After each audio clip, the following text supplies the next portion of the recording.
I wanted to find connections between the sounds, lines of music, words, the ink on the paper, the touch of one thing, one material on another, the effects and influences of each aspect of my practice on the rest.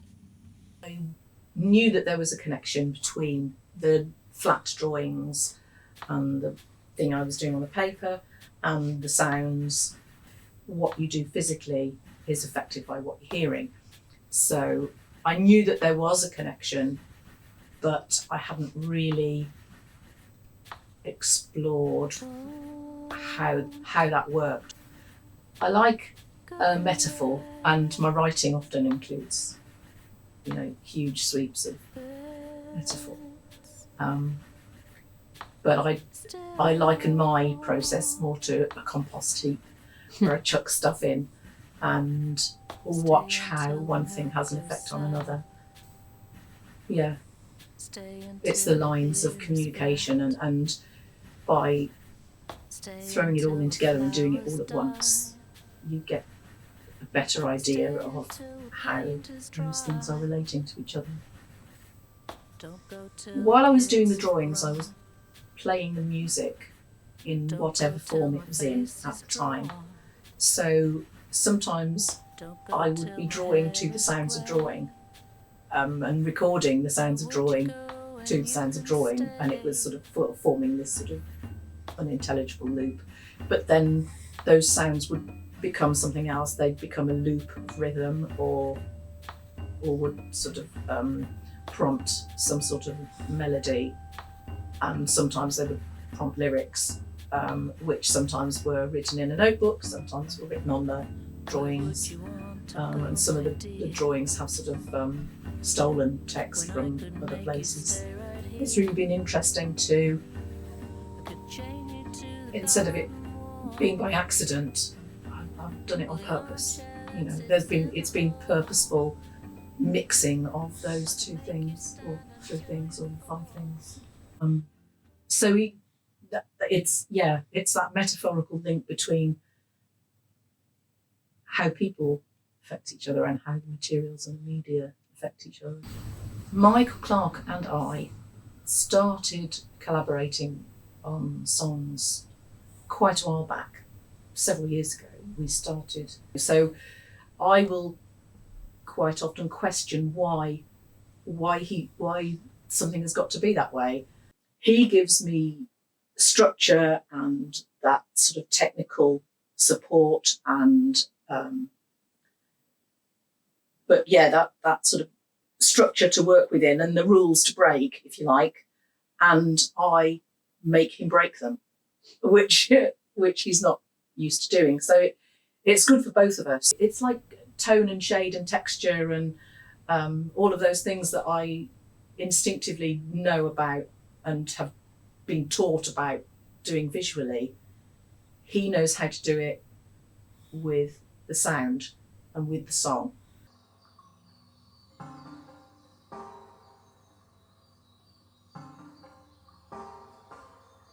Bill Laybourne was a surprise, actually. And then I'd met Bill through doing a project, taking part in one of his projects, and said, "Do you want to come and do some sound work while I draw, and we'll see what happens then." And Bill doesn't write songs.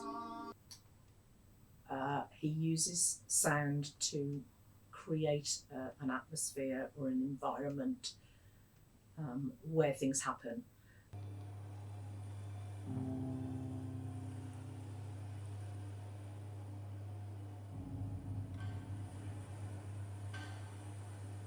I had absolutely no idea what he was going to throw at me, and so I'd got a tray full of charcoal and chalks and pastels and things, and he'd got this various sounds sort of pre-programmed, and he would trigger them and compose and improvise this sound piece because I didn't know what was coming at me, and there might be interesting little sounds that only happened once and it had gone and I'd missed it, but we did think it might be quite an interesting thing for an audience to see. Now, I'm quite used to performing, singing now, but I have never drawn in front of an audience before, and that was weird. And something that I will probably do again, because the audience, I'm not quite sure what it does. I mean, there were times when I was very aware of the audience being watched and felt quite self-conscious, and there were times also when I was so engrossed and immersed in what I was doing that I forgot that they were there. The relationship between me and Bill, or me and Michael, or me and the band when I'm singing with the band, and that relationship between those however many people it is on the in that performance space is very important. And then the relationship between me and the audience is important, and the feedback you get from the audience, you know, is very immediate. Nobody claps a piece of artwork in a gallery, you know, but however rubbish your singing is, people will clap when you stop. I think the difference between Nine Women and Drawing Songs is that I recognise it as part of my broader practice now and welcome it, whereas when I was working on Nine Women I was a little bit scared of it and didn't know how it fitted, and I didn't know how to express how that fitted, which is why I said no, yes, I'm going to do the performance, but it's not part of the work. It's not, because I didn't know how to articulate that, and now I don't care. I don't care about articulating it. It just is what it is. Being comfortable in being uncomfortable, and recognising that you can get some good stuff. You're digging deep, aren't you, when you're allowing that to happen? You can. Any development that's happened through this project, personally and professionally, are all tied up together. I did have a think about whether, you know, are there two separate things, and I don't know that they are really, because the confidence to be vulnerable and to take risks is both, isn't it? You know, that sort of, as a person, personally, that is a huge development, you know, in how you interact with other people. That's a big thing. Professionally, it's been great actually to embrace that, because I've been thinking for a while about whether I could join the RBSA, the Royal Birmingham Society of Artists. I submitted 5 drawings and 1 sound piece, 1 song.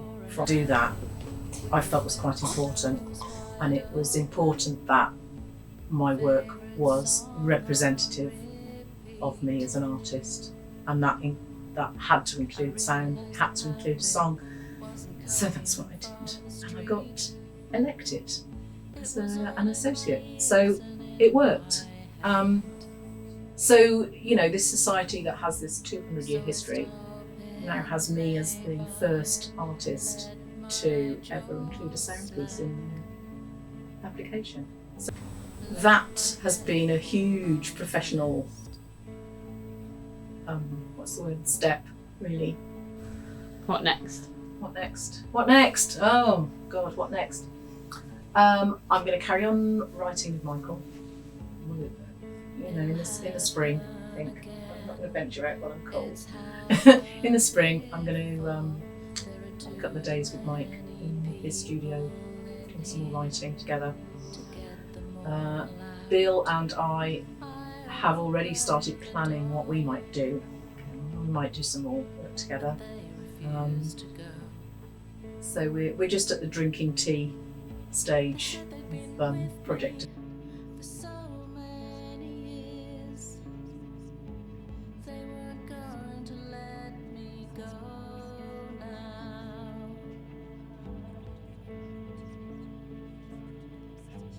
They're not going to let me go now.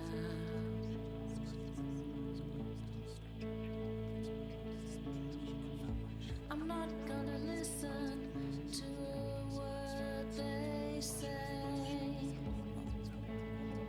Heard it all before.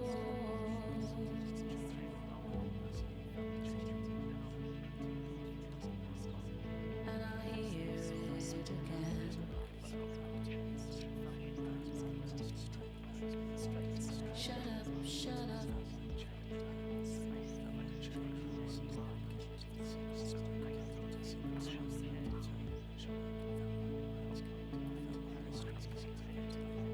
Shut up.